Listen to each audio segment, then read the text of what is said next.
Muhammad sallallahu alaihi wasallam. Kita di Kesultanan Banten juga di Kesultanan Cirebon memiliki 3 manuskrip.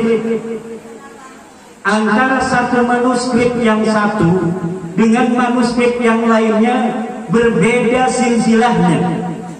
Satu manuskrip menyebutkan bahwa Sunan Gunung Jati Syarif Hidayatullah adalah cucu Rasulullah melalui jalur Musa Al-Kazim.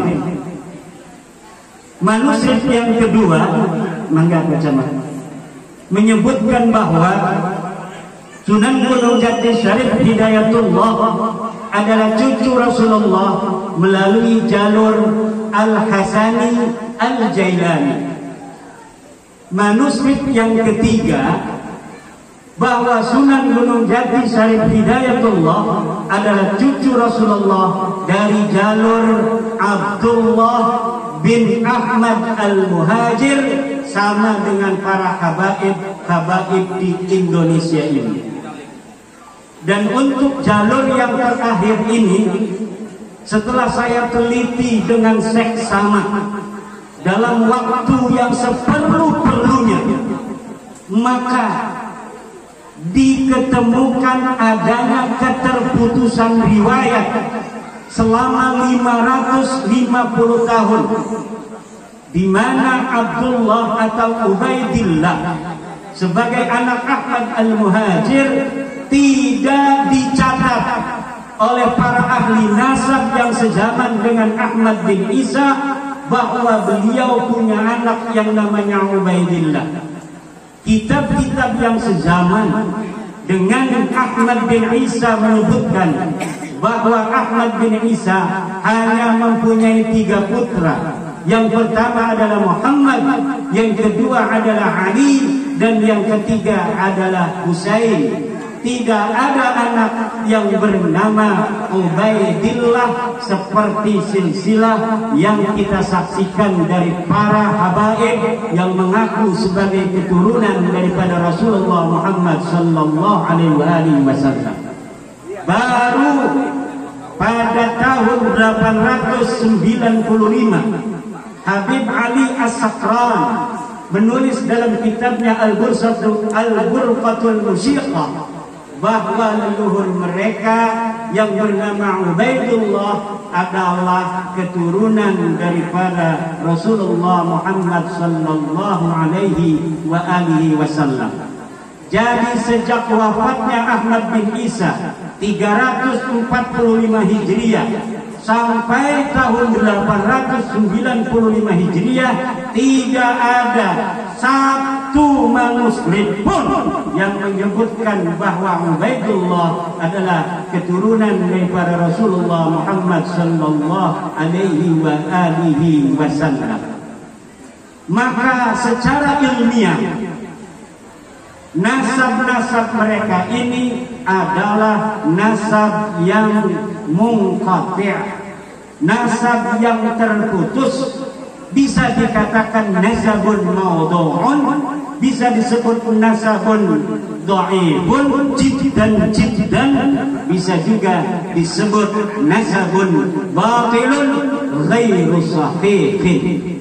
Sangat sulit secara ilmiah untuk dikatakan bahwa mereka adalah merupakan dzurriyyah dari para Rasulullah Muhammad sallallahu alaihi wasallam.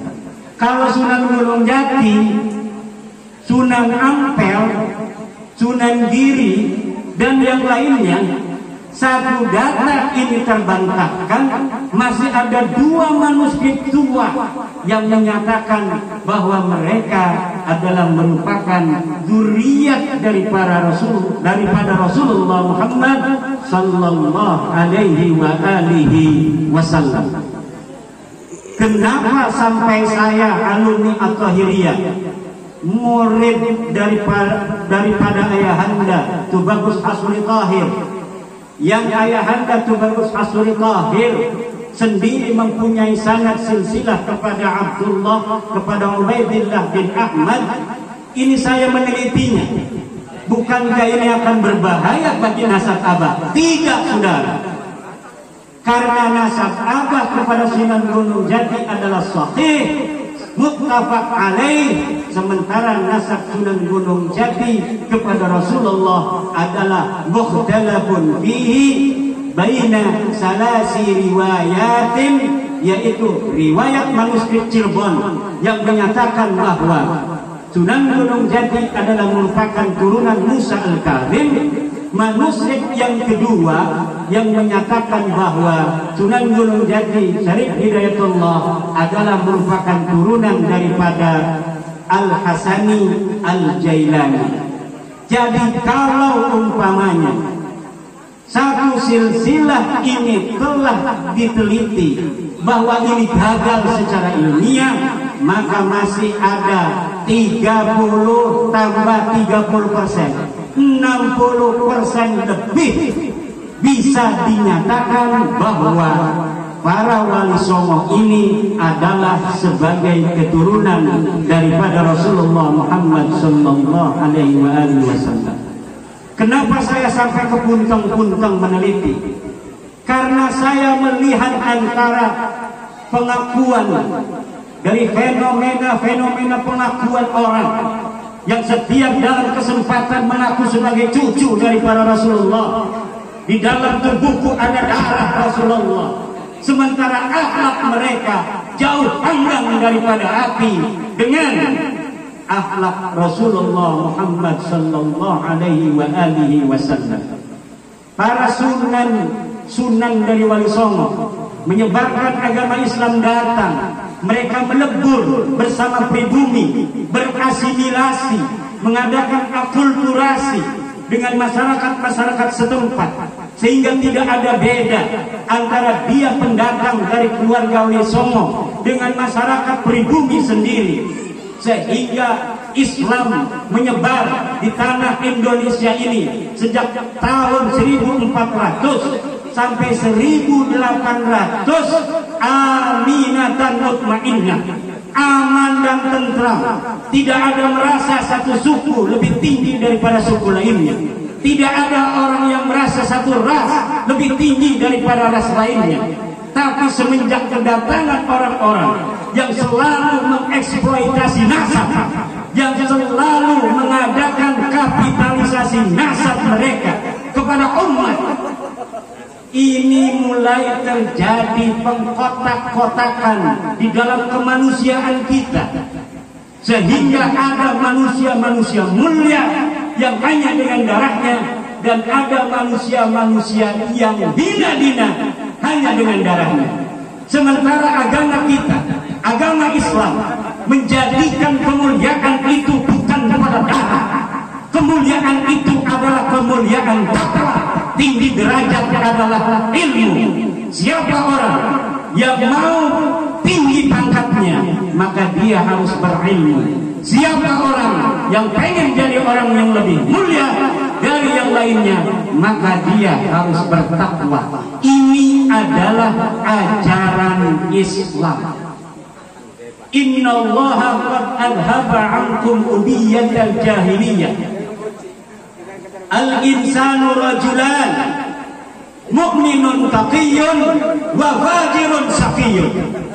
Allah telah menghilangkan dari kalian, wahai umat Islam, ubayyah al-jahiliyah, sifat-sifat jahiliyah yang menyebarkan bahwa ayah yang mulia adalah orang-orang yang harus dimuliakan.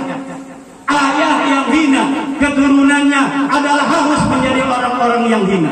Ini adalah ubayyah al-jahiliyah yang tidak boleh diterima oleh para santri dan harus dilawan.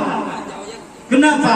Selain bertentangan dengan agama Islam, juga bertentangan dengan sila-sila Pancasila, terutama sila kedua, kemanusiaan yang adil dan beradab. Kemanusiaan yang adil dan beradab itu apa artinya? Artinya dari Sabang sampai Merauke, semua manusia Indonesia adalah sama.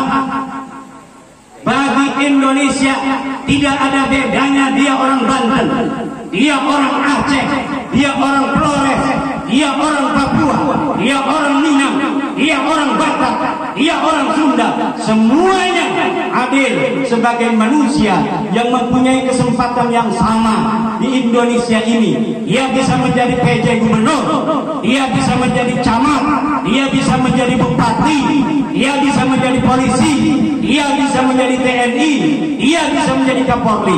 Inilah namanya kemanusiaan yang adil dan beradab. Kalau sebuah ajaran Islam ada satu item yang tidak sesuai dengan kemanusiaan itu sendiri, saya yakin suatu masa, suatu ketika Islam ini akan ditinggalkan masyarakat-masyarakat modern, masyarakat-masyarakat yang anti feodalisme, masyarakat-masyarakat yang anti akan kemuliaan dilihat dari sisi nasab, kemuliaan dilihat dari sisi darah yang tidak sesuai dengan ajaran agama Islam itu sendiri. Yang paling menarik dari fenomena itu adalah ketika orang-orang yang dikapitalisasi, orang-orang yang diperbudak ini, bukannya dia membantu orang yang memberikan tahu, memberikan sebuah pencerahan terhadap bahwa ada perbudakan di situ, malah mereka nyerang orang yang memberikan pencerahan itu dengan alasan tidak cinta kepada zuriat Nabi. Siapa yang tidak cinta kepada zuriat Nabi? Setiap malam Jumat saya di sini marhabanan dengan Abah. Mang Pait enggak tahu saya. Apa suka marhaba tahu enggak? Saya setiap malam Jumat marhabanan. Sampai sekarang kita marhabanan. Kita membaca manaqib setiap bulan sekali. Kita membaca salawat setiap hari 1000 kali. Membaca salawat bukan hanya kepada Nabi Muhammad, tapi juga kepada ahli baitnya. Siapa ahli baitnya Rasulullah? Dia adalah Sayyidina Hasan, Sayyidina Husain, Sayyidina Ali, Fatimah, Bani Hashim, Bani Muthalib yang ada di zaman Nabi Muhammad sallallahu alaihi wasallam. Keturunannya tidak bisa disebut ahli baitnya Rasulullah. Wa kullu fadilatin waradat fi fadilati ahli baiti Rasulillah raja'a ilaihim la ila dzurriyyatihim. Setiap ada hadis tentang fadilah ahli bait, itu kembali kepada mereka ahli bait Rasulullah yang ada pada zamannya. Tidak ada satu dalil pun yang menyatakan bahwa hadis-hadis itu untuk keturunannya yang ada hari ini. Dan saya siap berdebat live seluruh dunia dengan siapa saja untuk mempertanggungjawabkan kalimat saya bahwa tidak ada satu dalil hadis pun yang mewajibkan manusia untuk menghormati, mencintai keturunan Rasulullah. Tidak ada. Yang ada adalah wajib kita memuliakan ulama. Hadisnya banyak, ribuan hadis. Akrimul ulama fa innahum indallahi kurama. Ada enggak akrimul dzurriyyati fa innahum indallahi kurama? Tidak ada. Kalau ada yang menemukan hadis semacam itu untuk memuliakan zuriat, silahkan panggil saya dan kita takrif itu hadis. Apakah hadis betul? Apa itu hanya hadis maudhu, bikin-bikinan?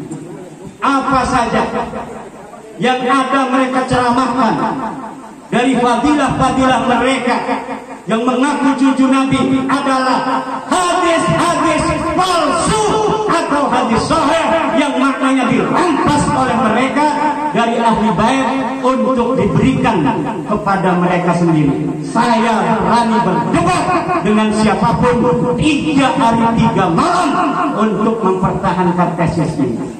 Pertama, tesis tentang keterputusan mereka sebagai dunia Nabi. Yang kedua, tentang kemuliaan ilmu dibanding kemuliaan darah dan nasab yang tidak diajarkan menurut ajaran Islam daripada Al-Quran dan Rasulullah Muhammad SAW dalam sunnah-sunnah. Inilah para santri utama At-Tahiriyah yang santri At-Tahiriyah ini murid Abah. Abah ini ngajinya orang-orang Mekah, sangatnya muttasil kepada ulama-ulama besar Mekah. Sayyid Amin Qutbi, Syekh Al-Masyar, Sayyid Maliki, Syekh Abbas Al-Maliki dan sebagainya. Syekh Yasin Padang dan sebagainya. Kita bukan diajarkan bagaimana membaca kitab, tapi kita diajarkan bagaimana menganalisa kitab.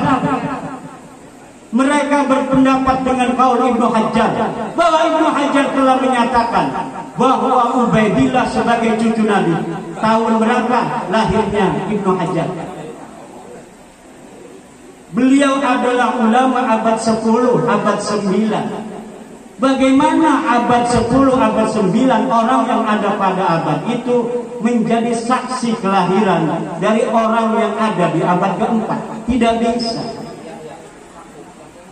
Ibnu Hajar orang besar, tapi dalam masalah nasab perlu dalil dan perlu referensi. Dan inilah yang tidak dapat mereka temukan sampai hari ini. Demikian, wallahul muwaffiq. Karena ini permintaan dari Kiai Faiz. Mang Imad, tolong jangan sampai tidak membahas masalah nasab yang lagi viral. Siap, kata saya. Karena ini permintaan anak abah, maka saya bahas dan masalah ini pada kesempatan ini dengan segenap doa. Mudah-mudahan ayahanda Bagus Ahmad Hasuri bin Tahir dan ibunda Manyai Mahfudah, Allah terima amal ibadahnya, Allah ampuni segala dosa-dosanya, dan Allah tempatkan di tempat yang setinggi-tingginya dalam kasih sayang dan cintanya. Wallahul muwaffiq ila aqwamit thariq. Wassalamualaikum warahmatullahi wabarakatuh.